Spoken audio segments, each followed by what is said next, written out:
kami persilakan.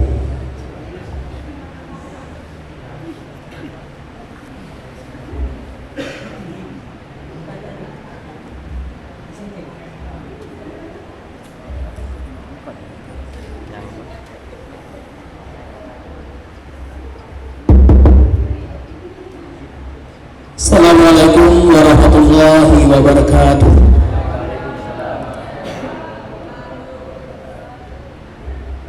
Assalamualaikum warahmatullahi wabarakatuh. Waalaikumsalam. Allah pernah berfirman, "Fa'iza huyitum bitahiyatin fahayyu bi ahsana minha aw rudduha." Apabila kamu diberikan suatu penghormatan, apakah itu salam dan sebagainya, maka hendaklah kamu jawab penghormatan itu yang lebih baik dari orang yang mengucapkan. Nah, makanya tadi saya ulangi 2 kali salam. Sekarang saya ulangi sekali lagi. Assalamualaikum warahmatullahi wabarakatuh.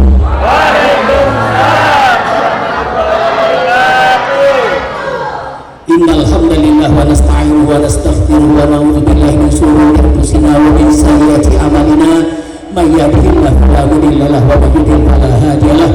Asyhadu an la ilaha illallah wahdahu la syarika lahu wa asyhadu anna Muhammadan abduhu wa rasuluhu la nabiyya ba'dah. Qala ala fi kitabil karim a'udzu billahi minasyaitonir rajim. Bismillahirrahmanirrahim. Muhammadur Rasulullah alladziina ma'ahu asyidda'u 'alal kuffar ruhama'u bainahum tarahum ruk'a sujada yabtaghuna fadlan minallahi wa ridwana. Shadaqallahul 'adzim. Yang sama-sama kita muliakan dan kita hormati Bapak-bapak Hakim Pengadilan Agama Bondowoso, Bapak Panitra, Bapak Sekretaris, para pejabat struktural fungsional, karyawan-karyawati, saudara sekalian PPM dan adik-adik yang PKL apa PPL ya? Nah, kalau PKL itu saya khawatir pedagang kaki 5 gitu ya.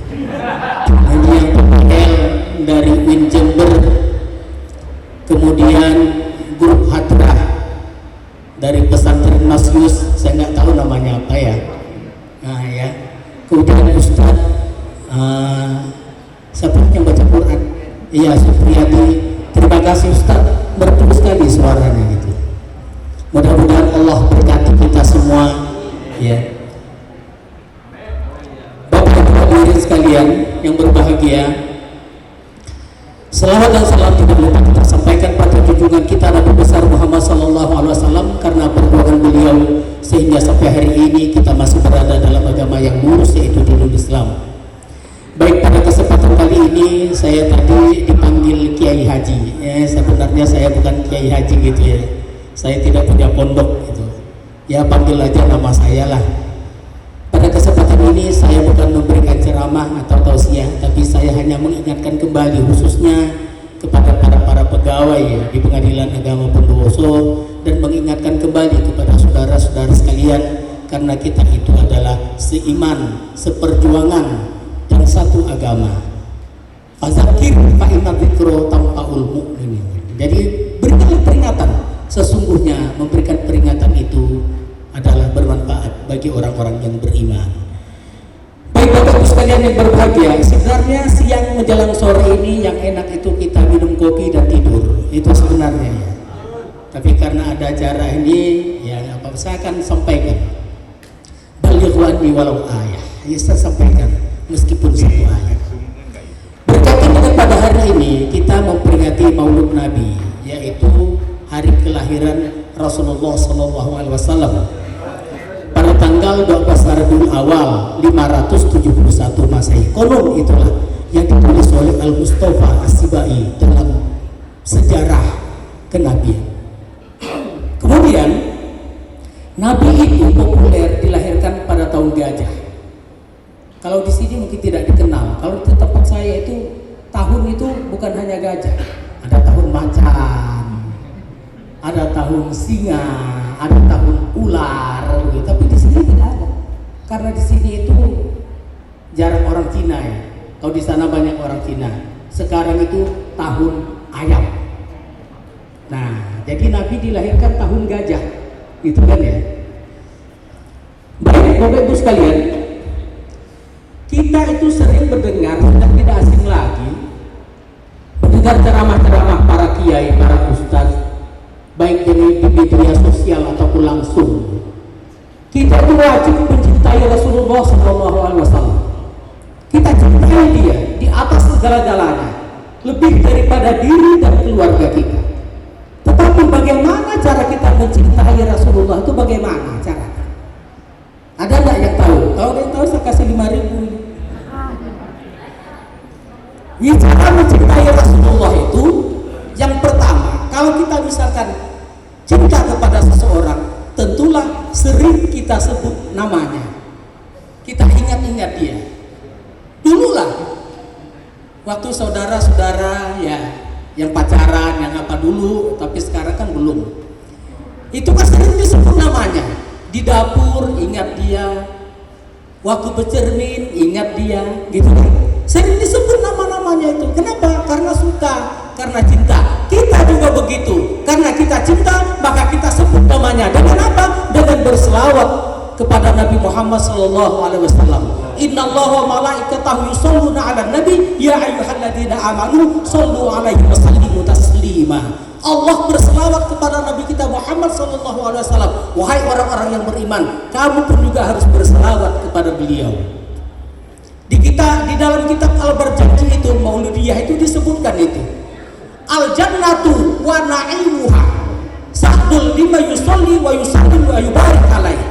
Surga semua kenikmatannya disiapkan untuk orang yang berselawat dan bersalam kepada Rasulullah Sallallahu Alaihi Wasallam. Baik Bapak Ibu Saudara sekalian yang berbahagia, itu tanda mencintai Nabi, berselawat kita kepadanya. Itu yang pertama.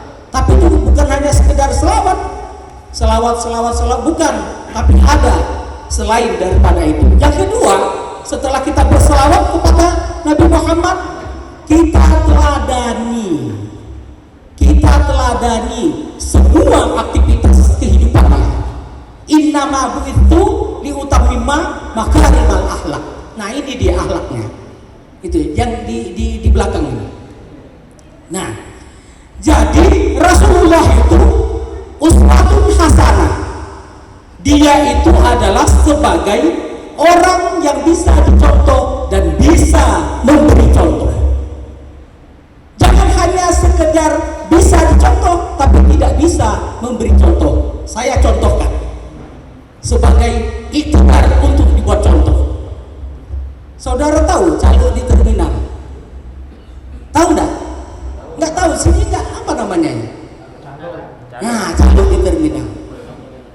Setiap orang yang datang ke sana dengan ramah dia sebutkan. Dia sapa, Pak mau kemana Pak? Jember, Bondowoso, Situbondo, dan macam-macam.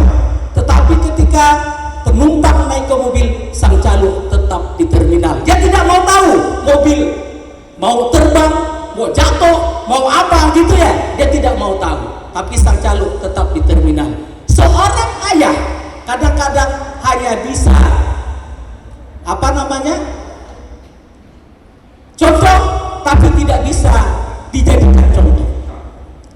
Misal begini, ketika bulan puasa dia menyuruh anak-anaknya, nah puasa, sementara dia berokok di siang hari. Itu artinya apa? Tidak bisa memberikan contoh teladan kepada keluarganya. Jadi Nabi Muhammad ini itu adalah menjadi suri teladan, contoh dalam berkeluarga. Nabi Muhammad berapa istrinya? Halo? Oh masa 4 itu mau untuk umat. Nabi itu khusus ya. Istrinya banyak. Di antara istrinya dalam kehidupannya tidak pernah ada yang namanya kita dengar piring terbang di rumah. Ya, kita satu suami, satu istri, kadang piring terbang disambut dengan penyapu. Jadi Nabi contoh bisa. Nabi ketika itu berdakwah, pulang larut malam, Aisyah tidak tidur di kamar. Dia tidur di serambi menunggu kedatangan Rasulullah. Begitu Rasulullah datang tengah malam, diketok pintu 3 kali sambil mengucapkan salam. Tidak ada jawaban. Dari dalam, Rasulullah menghamparkan salnya, tidur di teras. Kalau bahasa kita, tidur di teras. Begitu Aisyah buka pintu, ya Rasulullah, kenapa tidak bangunkan saya? Saya sudah berikan salam 3 kali, ketuk pintu, tapi kamu tidak bangun. Katanya kan, saya khawatir kalau kamu itu nanti bangun, kamu nggak bisa tidur lagi. Coba bayangin, saya bisa bayangkan nih, kalau bapak-bapak ibu-ibu pulang ke Blitar, pulang ke Kediri, pulang ke mana lagi? Boyolali. Nah, kalau datangnya itu jam 2 malam, diketok pintu 3 kali, mau nggak tidur di luar? Mungkin pecah kedua pintu ya. Nah, itu dia.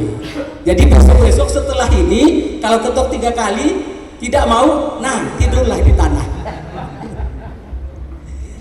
Menteladani Rasulullah, banyak sekali aspek-aspek yang harus kita teladani Rasulullah. Berdagang, tidak pernah dia curang, tidak pernah. Kalau curang dikecam oleh Allah Subhanahu wa taala. Wailul lil mutaffifin, celakalah orang yang mengurangi timbangan atau takaran. Rasulullah makanya digelar dengan Al-Amin, saking jujurnya. Bahkan yang menggelar dia itu adalah musuh-musuhnya, kaum kafir Quraisy. Al-Amin, setiap kali bicara jujur.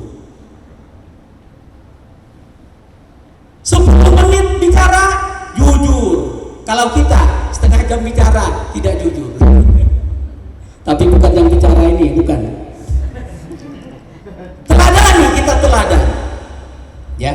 Kemudian yang ketiga, tanda kita cinta kepada Rasulullah, apa kita cinta? Apa kalau orang cinta? Wah, ini belum cinta ya adik-adik ini ya. Belum pernah cinta dia. Berkorban jiwa. Nah, itu dia kalau cinta. Indah, harum bermakna. Nah, sekarang kita lanjutkan. Ya. Kalau orang cinta itu dilaksanakan perintahnya. Nggak ada orang itu cinta lalu tidak dilaksanakan perintahnya. Kita cinta dengan pekerjaan, kita laksanakan kerjaan kita. Ini cerdas, ikhlas, tuntas. Itu bukti cinta kita kepada kerjaan kita. Jangan sampai ada diawasi tidak, tetapi laksanakan kewajiban kita. Tanda kita cinta dengan pekerjaan kita. Kita cinta dengan kantor kita, kita rawat dia, kita bersihkan dia seperti dia adalah rumah kita yang kedua. Itu tanda cinta. Apapun yang disuruh itu tetap mau. Ini adik-adik ya, nanti kalau sudah cinta dengan pasangannya, ibaratkan ini dunia milik berdua, yang lain ngontrak. Iya, mau kemana saja, oke, tidak masalah. Itu tanda kalau kita cinta kepada Rasulullah Sallallahu Alaihi Wasallam. Nah, disuruhnya sholat, disuruhnya zakat, disuruhnya haji bagi yang mampu berangkat, kan begitu. Itu tanda kita cinta kepada Rasulullah. Nah, kemudian berlemah lembutlah kepada istri, itu juga tanda cinta. Jadi kalau orang yang kasar apa itu kan, itu berarti tidak mengamalkan teladan Rasulullah Sallallahu Alaihi Wasallam. Baik bapak-ibu sekalian yang berbahagia, sudah ngantuk belum? Kalau ngantuk kita bubar. Jadi Rasulullah Muhammad Sallallahu Alaihi Wasallam, ya, itu fisiknya itu di belakang ada, di antara dua belikatnya ada benjolan seperti telur ayam di belakangnya. Itu tanda-tanda kenabian. Tanda-tanda kenabian. Kalau kita ada seperti telur di belakang, itu bukan tanda-tanda kerasulan, tanda-tanda kewalian, itu tumor. Itu harus dioperasi gitu ya. Itu tumor namanya. Nah, sekarang Nabi Muhammad itu diutus oleh Allah Subhanahu wa taala ke muka bumi ini, itu tentu punya tujuan. Apa tugasnya?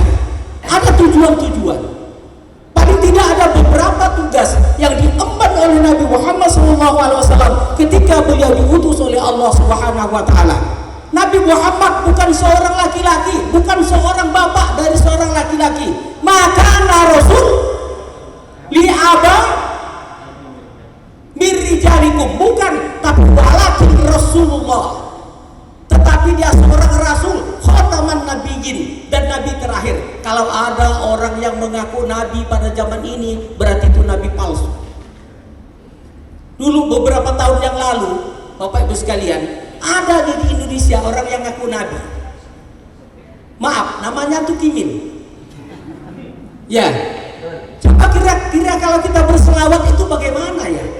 Allahumma sholli ala Tukimin, begitu. Ada yang ngaku nabi. Anehnya itu kok ada pengikutnya. Khataman nabiyyin, Allah sudah sampaikan, tapi masih ada orang yang mengaku nabi, mengaku malaikat, mengaku Jibril, mengaku macam-macam. Nah, oleh karena itu nabi bertugas. Yang pertama apa? Memurnikan akidah. Coba kita lihat zaman jahiliyah. Ya. Zaman jahiliyah itu mereka itu menyembah patung. Ada 3 yang di dalam Ka'bah, di sekitar Ka'bah banyak, namanya Lata, Uzza, Manat. Itu yang mereka sembah. Pada saat itu datang Nabi Muhammad Sallallahu Alaihi Wasallam menyampaikan wahyu, Qul huwallahu ahad. Katakanlah Allah itu Maha Esa. Bingung orang zaman jahiliyah, bagaimana mungkin kita beriman kepada Muhammad sementara Tuhannya tidak kelihatan? Tuhan kita yang kelihatan aja susah untuk bantu kita, apalagi yang tidak kelihatan. Dimurnikan oleh Nabi Muhammad SAW. Maka ketika Fathul Makkah habis itu sudah berhala. Thank you. Habis sudah berhala, dibersihkan dari akidah-akidah yang syirik, yang musyrik, dirubah menjadi tauhid. Ingat, dosa yang tidak terampuni itu adalah dosa syirik, menduakan Tuhan. Bisa syirik khofi, bisa syirik jali. Kalau syirik jali jelas menembah selain Allah Subhanahu Wa Taala. Tapi ada syirik khofi, seakan-akan sesuatu itulah yang bisa menyelamatkan kita. Contoh, misalkan ketika ada penjahat masuk ke rumah kita, lalu kita ambil pistol, kita tembakkan ke atas, penjahat itu lari, kita pun berkata, karena pistol inilah aku selamat. Syirik khofi. Ingat, syirik itu tidak terampuni. Allah itu sakit kalau diduakan. Ibu-ibu pun sakit kalau diduakan. Ya enggak? Kalau di3-4 juga sakit, begitu ya. Nah, itu namanya dimadu. Ya. Tapi madu itu hebat. Sehebat apapun madu, tapi kalau masih masuk di kulkas itu palsu. Madu yang asli itu yang minta belikan kulkas. Nah. Baik Bapak Ibu sekalian yang berbahagia, tauhid. Sampai hari ini kita bertauhid, tauhid uluhiyah, tauhid rububiyah, tauhid zat dan sifat Allah Subhanahu Wa Taala. Konon begitulah dalam pelajaran ilmu kalam. Kita mengesahkan Allah, kita juga beriman kepada Allah, Rabb, Dia yang memelihara kita dan alam semesta ini. Dia yang mengembangkan kita sehingga kita tidak punah sampai hari kiamat. Nah, kemudian zat dan sifatnya juga kita imani. Karena itu adalah tugas kita untuk beriman kepada Allah Subhanahu Wa Taala yang telah disampaikan oleh Rasulullah. Kemudian yang kedua, Nabi kita bertugas mengajarkan ibadah yang benar. Zaman jahiliyah, ya, mereka itu menyembah berhala. Yang kaya bikin berhala dari emas sembah. Yang kurang kaya bikin dari perak sembah. Yang miskin bikin dari tepung sembah. Kalau lapar patahkan kakinya makan. Itu sekarang datang Nabi Muhammad SAW mengajarkan tata cara beribadah kepada Allah Subhanahu Wa Taala. Ibadah ada 2, ibadah mahdoh, ibadah ghair mahdoh.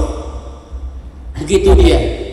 Jadi ibadah mahdoh itu artinya ibadah yang bisa ditalar oleh akal manusia. Ibadah khairu bahdo tidak sami'na wa ata'na.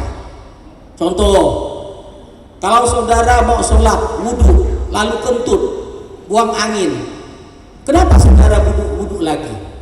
Kenapa tidak tempat buang angin itu yang dicuci? Contoh, sholat maghrib 3 rakaat tidak bisa berubah, tidak bisa dijamak, tidak bisa dikosor menjadi 1,5 rakaat, nggak bisa. Itu adalah ibadah mahdhuf, ghairu ma'qulatil makna. Tapi kalau ibadah yang bisa ditalar, zakat apa itu untuk supaya kesenjangan sosial itu adalah ibadah-ibadah yang bisa untuk ditalar, meskipun di situ ada mahdhuf. Nah, kemudian Nabi Muhammad ini mengajarkan tata cara ibadah yang benar. Makanya kita sholat itu aqimus sholat. Al-Quran mengatakan bagaimana tata cara sholat. Maka Rasul mengatakan shollu ra'aitumuni usolli, sholatlah kamu sebagaimana kamu melihat saya sholat. Tapi kita kadang-kadang sholat itu berbeda-beda. Ada yang takbiratul ihramnya mengangkat tangan sampai lewat kopiahnya. Ada juga yang setentang telinganya. Ada juga yang sejajar dengan dadanya. Ya kan? Ada juga yang bergulir baru Allahu Akbar. Kalau duduk tahiyat juga begitu. Ada yang kaki kanan berdiri, kaki kiri duduk. Ada sekalian kaki kirinya yang berdiri, kaki kanannya yang duduk. Jadi Bapak Ibu sekalian, kalau orang-orang yang begitu, kalau kita lihat sholat, ya jangan disalahkan. Kalau disalahkan, orang salah, disalahkan, marah. Yang betul itu dibenarkan, dibetulkan. Coba Bapak Ibu kalau jadi jemaah masjid gitu ya, ada orang yang aneh lah dilihat. Lalu Bapak Ibu bilang, salah tuh Pak, salah tuh, salah. Besok tidak mau lagi dia datang ke masjid. Tidak mau. Kenapa? Karena dia sudah salah, disalahkan. Harusnya salah, dibetulkan. Kita juga begitu. Di kantor ini, kalau ada yang salah, jangan disalahkan, tapi dibetulkan. Begitu dia, dibetulkan. Kalau tidak mau dibetulkan, itu lain cerita. Nah, jadi oleh karena itu, ibadah yang benar, yang ditawarkan, yang disampaikan oleh Rasulullah Sallallahu Alaihi Wasallam. Yang ketiga visinya, itu adalah yang ketiga, menegakkan hukum setegak-tegaknya. Nah, jadi hukum waktu itu yang berlaku hukum jahiliyah. Siapa yang kaya, dia menang. Siapa yang berkuasa, dia menang. Yang tidak punya uang, tidak punya kuasa, pasti kalah. Yang punya mulus, tidak punya mulus, mampus. Nah, oleh karena itu berkasta-kasta, bertingkat-tingkat datang ke Rasulullah. Dia bilang apa? Lau Fatimah binti Muhammad sarqat fa'aqta yadaha. Andaikan Fatimah binti Muhammad mencuri, aku yang akan potong tangannya. Nah, oleh karena itulah jadi hukum itu benar-benar tegak, terang. Pada zaman masa pemerintahan Umar bin Khattab, tidak ada satupun umat yang masuk penjara. Tidak ada. Kosong penjara itu, takut. Jadi dulu itu hukum Islam qisas, mencuri potong tangan, membunuh dibunuh. Kalau sekarang enggak, mencuri masuk penjara. Hari ini dia mencuri ayam, masuk penjara 3 bulan. Remisi, tinggal sebulan. Berkelakuan baik, tinggal 2 minggu. Keluar dia, besok kandang ayam dicurinya. Masuk lagi, remisi, keluar, besok sapi curinya. Besok kandang sapi curinya. Kan begitu. Coba kalau dipotong, selesai. Tuh kamu tuh, jangan macam-macam, lihat tangannya kurang. Kan gitu. Takut. Nah, jadi kita tuh apa hukum jahiliyah yabghun, kata Allah. Apakah kamu ingin menegakkan hukum jahiliyah? Hukum Islam katanya keji, hukum Islam katanya kejam. Bukan kejam. Ada orang membunuh satu keluarga, masuk penjara 10 tahun, remisi dikeluarkan. Katanya HAM. Itu orang yang dibunuh itu apa mereka tidak punya HAM? Kan begitu dia. Makanya cocoknya itu memang harus dikisos.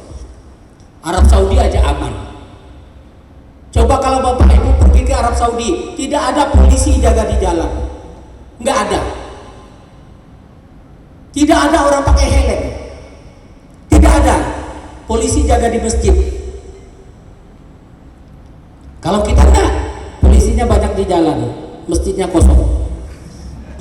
Baik Bapak Ibu hadirin sekalian yang berbahagia, ya. Hukum tidak pandang bulu. Kalau hukum pandang bulu, yang menang yang banyak bulu. Ya mau lihat. Ya.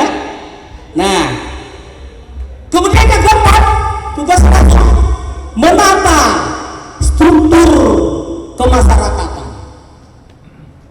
Dulu mereka itu hanya kenal satu sama lain pada daerah-daerah itu. Tapi Al-Quran mencatatkan, ya ayyuhan nas inna khalaqnakum min dzakari wa untha wa ja'alnakum syu'uban wa qabaila lita'arafu inna akramakum indallahi atqakum. Wahai manusia, kami ciptakan kamu laki perempuan bersuku-suku, berbangsa-bangsa, berkabilah-kabilah. Untuk apa? Untuk saling kenal mengenal. Al-Quran mengenal pergaulan internasional. Begitu dia, bukan hanya skop nasional. Saya kalau tidak datang ke Bondowoso, saya tidak kenal dengan Mas Yus. Ya, nah. Saya tidak kenal dengan Pak Sapurudin yang dari Blitar, yang punya Soekarno, patungnya kurus. Saya pernah lihat itu Soekarno patungnya kurus di tengah-tengah kota Blitar. Saya juga protes, saya bukan orang Blitar, ya enggak. Dulu kegendutan, sekarang dikuruskan. Ya. Masyarakat pada zaman dahulu itu berkasta-kasta. Saudara tahu namanya Abu Jahal, Abu Lahab, Abu Lahab, Ibnu Muljam. Mereka itu pemuka-pemuka kaum Quraisy yang mereka itu sangat-sangat dihormati. Ucapannya seperti undang-undang pada saat itu. Berkasta-kasta, yang mulia, yang kaya, yang mulia, yang berkuasa. Tapi ketika Nabi Muhammad datang, sama, tidak ada perbedaannya Arab dan non-Arab. Yang menjadi beda adalah ketakwaan di sisi Allah Subhanahu wa Ta'ala. Coba kita perhatikan pada zaman sekarang, Pak. Kalau misalkan ada orang mati, orang kaya, diundang 1 malam, 2 malam, adakah di sini? 3 malam, 7 malam, dan ada diundang ya, sampai 7 malam ya. Kalau yang mati orang kaya, dari teras sampai dapur orang datang, bukan main mobilnya. Coba kalau yang mati orang yang nggak punya apa-apa, yang rumahnya aja gelap, tidak punya listrik, kira-kira yang datang siapa? Paling Pak Modi, ya enggak? Apa artinya? Artinya masih memandang bahwa oh ini orang kaya, oh ini orang miskin, padahal kita itu sama. Ya, tidak ada kaya, tidak ada miskin. Kedudukan kita ini. Coba kalau kita lihat Syekh Abdul Qadir Jailani, ada sini yang tarekat Naqsabandiyah. Syekh Abdul Qadir Jailani ya, dia mengatakan begini. Dia mengatakan, kalau saya bertemu dengan seorang yang alim, saya katakan orang alim lebih mulia daripada saya, sementara saya lebih hina di hadapan Allah Subhanahu wa Ta'ala. Tidak ragu-ragu saya mengatakan orang yang alim ini hebat ilmunya, tinggi pengetahuannya, bukan main ibadahnya, dia lebih mulia daripada saya. Kemudian apabila saya bertemu dengan seorang anak kecil, maka saya katakan inilah anak yang bersih, yang akan masuk surga, sementara saya yang sudah tua ini bisa jadi dosa saya banyak dan saya akan masuk neraka. Saya tidak ragu, anak kecil lebih mulia daripada saya. Apabila dia bertemu dengan orang yang berilmu, orang pintar, cerdas, dia mengatakan orang yang berilmu cerdas ini lebih mulia daripada saya, karena dengan ilmu pengetahuannya dia telah banyak beribadah kepada Allah Subhanahu wa taala, sementara saya yang banyak ilmu bisa saja banyak bermaksiat kepadanya. Bisa jadi oleh karena itu saya tidak ragu orang yang berilmu itu lebih mulia di sisi Allah daripada saya. Kalau dia bertemu dengan orang bodoh, dia katakan orang bodoh itu bermaksiat kepada Allah karena kebodohannya. Bisa jadi saya bermaksiat kepada Allah karena kepintaran saya.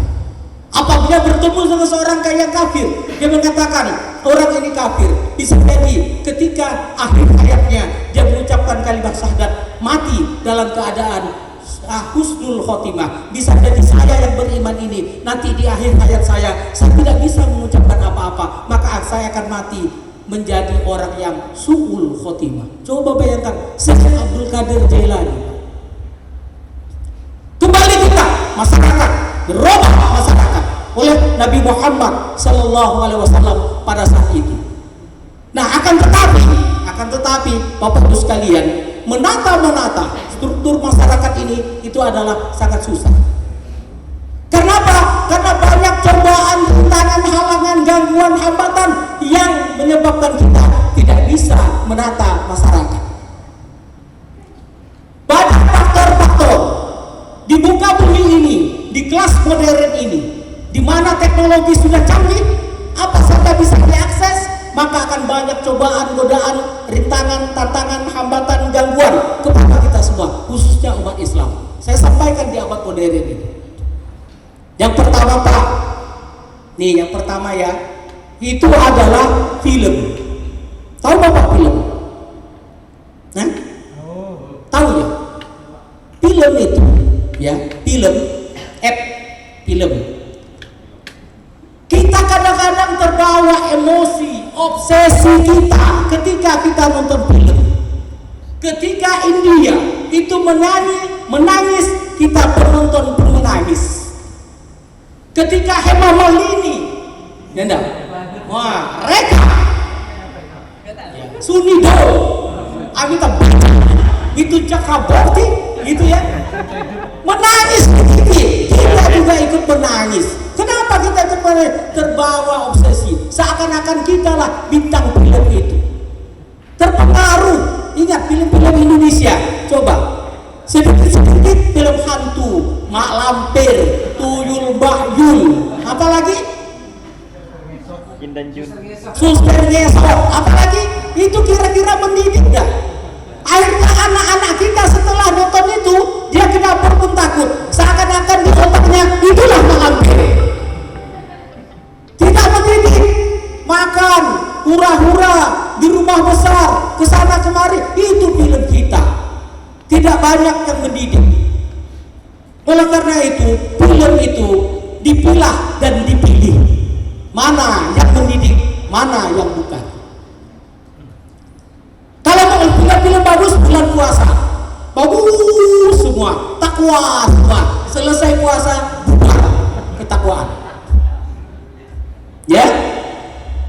Nah, kemudian setelah film, makanan. Coba Pak, makanan orang sini apa? Makanan khas. Hah? Wah, tapai gitu ya. Kalau saudara di sini bisa dapat tapai, bisa macam-macam. Pergi saudara ke tempat lain. Di sana yang ada hamburger. Makanan mana tuh hamburger? McDonald. Iya, KFC. Dari mana itu? Itu semuanya dari luar, meracuni kita. Makanan berperasa. Kita kan makan rasa. Ada makanan rasa durian, rasa rambutan, ya enggak? Rasa manggis, rasa melon. Cuma makan rasa. Tidak ada barangnya. Penyedap, miwon, micin, royco, sasa, ya kan? Penyedap dari mana? Dari sana. Kalau orang tua kita dulu kalau dia pengen makan pakai penyedap cukup terasi. Tahu terasi? Belacan. bayangin. Kemudian berwarna, ya enggak? Makanan sekarang berwarna, pisang goreng kuning sekali, enggak tahunya dikasih pewarna pakaian. Oleh karena itu, tubuh kita ini rentan dengan penyakit. Ada penyakit kolesterol, ada penyakit liver, ada penyakit kanker, ada penyakit macam-macam. Kalau dulu orang tua kita dulu dia karena makannya alami, maka penyakitnya tidak banyak. Paling kalau dia demam, kena hantu hujan panas. Kalau bahasa saya gitu ada, hantu hujan panas. Itu mudah, obatnya mudah. Bikin ketupat sama popcorn, panggilkan orang baca doa, selesai. Kalau habis popcornnya, sembuh orangnya. Itu dia.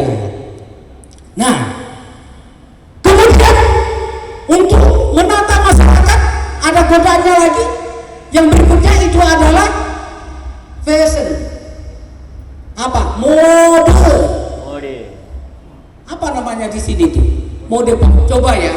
Yang banyak mode itu ibu-ibu. Kalau 5 orang dia berjalan, 5 mode. Kalau bapak-bapak ini jatuh. Gini ya bapak-bapak ini. Dari sejak dulu zaman Nabi Adam sampai sekarang gini ya pakaiannya. Tapi kalau ibu-ibu, masya Allah, ya enggak, bordir sana, bordir sini, belah sana, belah sini, ya kan banyak ceritanya. Mode. Nah, kata Allah itu pakaian, ada pakaian kecantikan. Cantik sekali, seksi. Seksi ini katanya harus dikeluarkan, harus ditampilkan begitu. Bohai harus ditampilkan, bahainol harus ditampilkan. Dia bilang, maka pakaian-pakaian yang ketat, pakaiannya itu yang menggambarkan auratnya. Andaikan pakaian itu bisa berkata, ini loh aku hebat kan, seksi, bohai, bahainol, aduhai, kan begitu. Kamu mana? Itu ibaratnya itu berpakaian tapi telanjang. Pakaian kecantikan. Tapi yang bagus pakaian takwa. Pakaian takwa tidak menggambarkan auratnya, bahannya tidak tipis transparan, ya kan? Seperti bajunya Rama Aipama. Tahu Rama Aipama? Nah, bajunya kan besar. Nah, begitu dia. Tapi sekarang kita sudah termakan zaman dari segi mode. Dari segi mode ya, kita sudah termakan oleh zaman. Oleh karena itu kalau ingin selamat, pakailah pakaian ketakwaan, bukan pakaian kecantikan. Baik Bapak Ibu sekalian yang berbahagia, ya, bilang, ya, yang berikutnya itu adalah friend, pergaulan. Kalau kita bergaul dengan ustadz, kita juga dipanggil ustadz. Ya enggak? Saya karena bergaul di kantor ini dengan Kiai Haji, saya pun dipanggil Kiai Haji.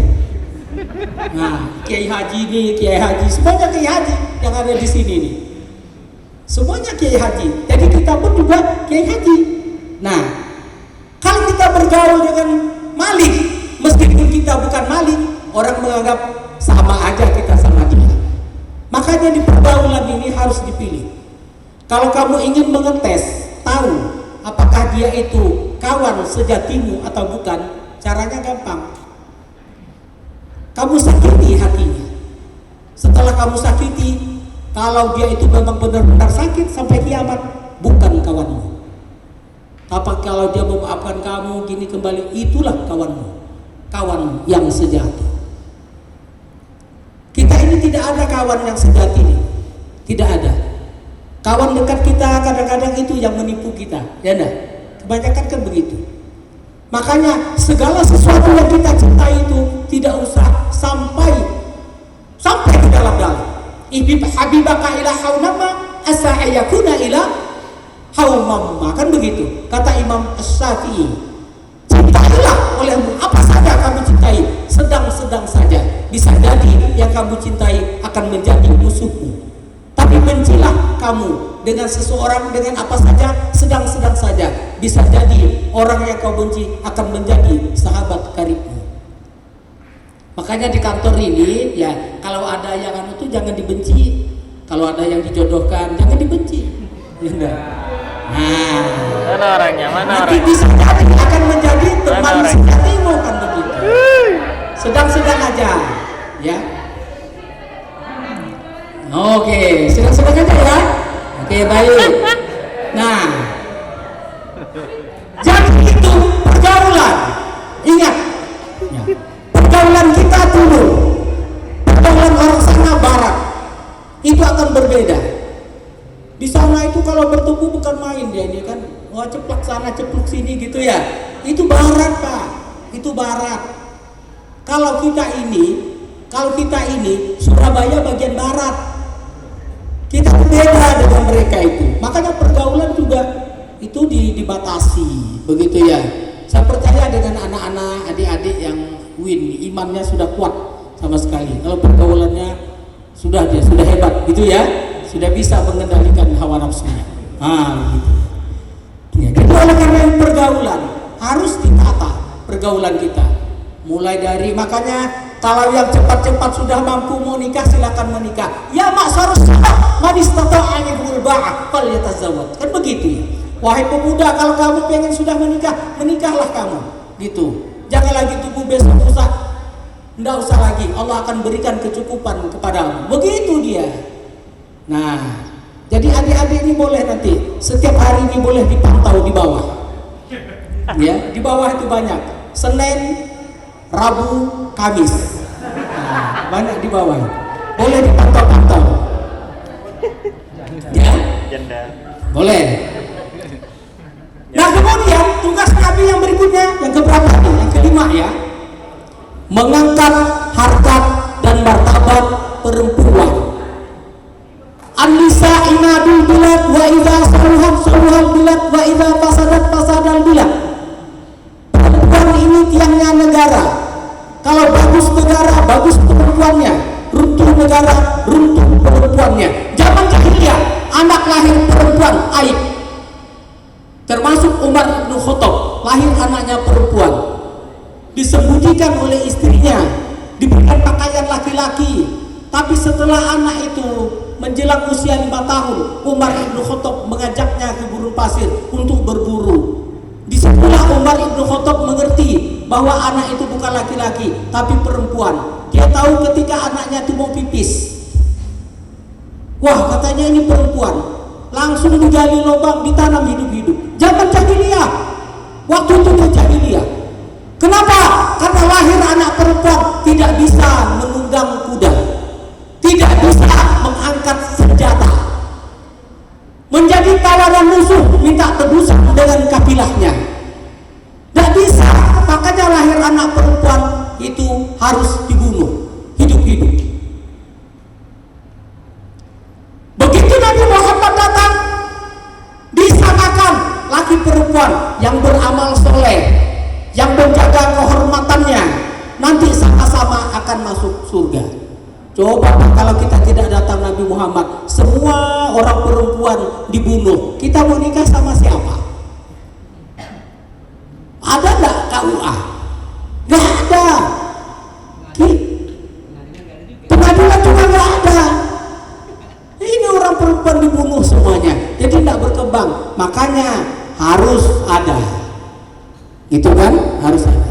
Nah, oleh karena itu ya, mengangkat harkat dan martabat kaum wanita. Jadi kaum wanita ini gitu ya, jangan merendahkan dirinya.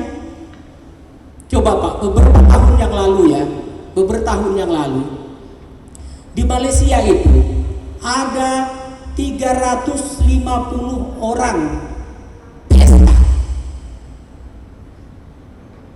PSK itu tahu ya? Kupu-kupu siang. Coba Pak kaum perempuan. Kalau di negara kita ini ya, orang-orang perempuan ini yang tadi dia itu suaminya meninggal, yang dia cerai, itu disuruh berkeliaran aja kemana-mana, masing-masing menentukan nasibnya. Kalau di Malaysia tidak Pak. Jadi orang-orang perempuan yang korban cerai, begitu ya, yang dia itu tadi suaminya meninggal, ditampung di satu tempat, namanya Persatuan Ibu Tunggal. Persatuan Ibu Tunggal. Di situ diberikan pelatihan, yang pintar menjahit, yang pintar masak, yang pintar menghias. Kalau ada orang laki-laki yang datang ingin mencari istri, ditanya, pintar yang apa? Yang menjahit, ini orangnya, ada fotonya. Begitu, itu Persatuan Ibu Tunggal. Kalau kita enggak, kalau di sini biarkan begitu saja. Nah, harkat dan martabat kaum perempuan, tolong nih ibu-ibu dijaga harkat dan martabatnya, gitu ya. Nah, jangan sampai nanti sudah diangkat oleh Rasul, maka kita sendiri yang merendahkannya. Makanya kata Rasulullah, surga terletak di bawah telapak kaki ibu. Ini biasa, jangan sampai nanti pulang kata Pak penceramah, surga di bawah telapak kaki ibu. Dilihat kaki ibunya ada retak, mana surganya? Artinya pengabdian Anda kepada ibu itu lebih diutamakan.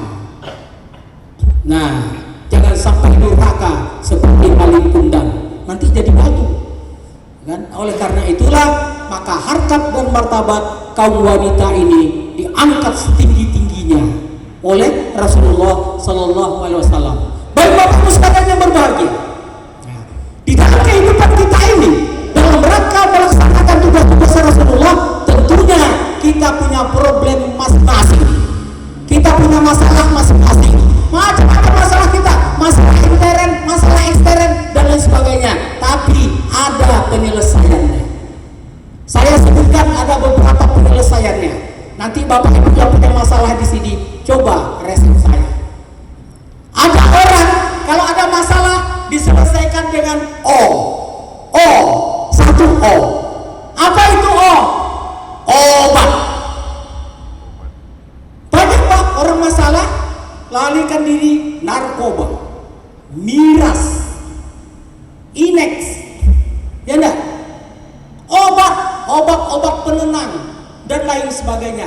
Setelah minum itu kembali lagi masalahnya. Ternyata obat tidak bisa memberikan ketenangan pada jiwa kita. Satu obat. Yang pertama. Yang kedua. Otot. Ada orang punya masalah langsung main otot. Ini baru-baru ini kita mengalami di Lumajang. Ada masalahnya main otot, dilempar hakim pakai kursi, ya kan? Hakim itu tidak nonton kungfu, makanya dia tidak bisa menangkis. Akhirnya robek mukanya. Itu menyelesaikannya pakai otot. Dia tidak berpikir setelah ini terjadi selesai apa tidak perkaranya. Nyatanya tidak selesai, masuk penjara. Mike Tyson, tahu Mike Tyson? Adik-adik yang di pondok tahu nggak Mike Tyson? Nggak boleh kan nonton TV. Wah, Mike Tyson itu ya juara tinju dunia. Orang itu 2 menit langsung terkapar. Kalau dia tidak naik ring, kalau dia ada masalah di jalan, orang-orang di jalan ditinju-tinjunya. Mike Tyson, tapi masuk penjara juga. Ternyata otot tidak bisa menyelesaikan masalah. Kemudian yang ketiga, ongkos. Banyak orang-orang yang bersalah di muka bumi ini, tapi dikeluarkan ongkosnya jadi selesai. Ya enggak? Udah kasih ongkos aja kan begitu. Nah, kasih ongkos, selesai masalahnya. Selesaikan masalah tidak, masih banyak lagi rentetan yang lain. Itu ongkos. Ya. Kemudian yang berikutnya adalah otak. Yang keempat otak. Ini yang paling bagus. Berpikir cerdas. Bagaimana cara memecahkan persoalan ini berdasarkan otak? Putar otak. Begini solusinya yang terbaik. Tidak pakai obat, tidak pakai otot, tidak pakai ongkos, tapi pakai otak. Kan begitu. Kalau semuanya sudah tidak bisa diselesaikan, masalah tetap muncul, maka yang terakhir, oh my God. Oh my God. Iya. Apa artinya? Kembali kepada Allah Subhanahu wa Ta'ala. Ya Allah, inilah urusanku. Kan begitu dia. Ini urusanku ya Allah. Makanya oleh karena itu, gitu kan, aku serahkan sepenuhnya padamu. Semua kita punya masalah, Bapak Ibu sekalian. Tapi yang terakhir itulah cara menyelesaikannya yang paling aman. Hindari obat, hindari otot, hindari ongkos. Boleh pikir pakai otak. Terakhir, oh my God, ya, oh Tuhanku, kepadamulah kami mengadu. Nah, baik Bapak Ibu sekalian yang berbahagia, karena sudah mau asar, gitu ya. Itulah beberapa hal yang dapat saya sampaikan, mudah-mudahan dapat bermanfaat kepada kita semua. Terima kasih atas segala perhatian, mohon maaf atas segala kekurangan. Wa kullukum hadanallahu wa iyyakum. Wassalamualaikum warahmatullahi wabarakatuh.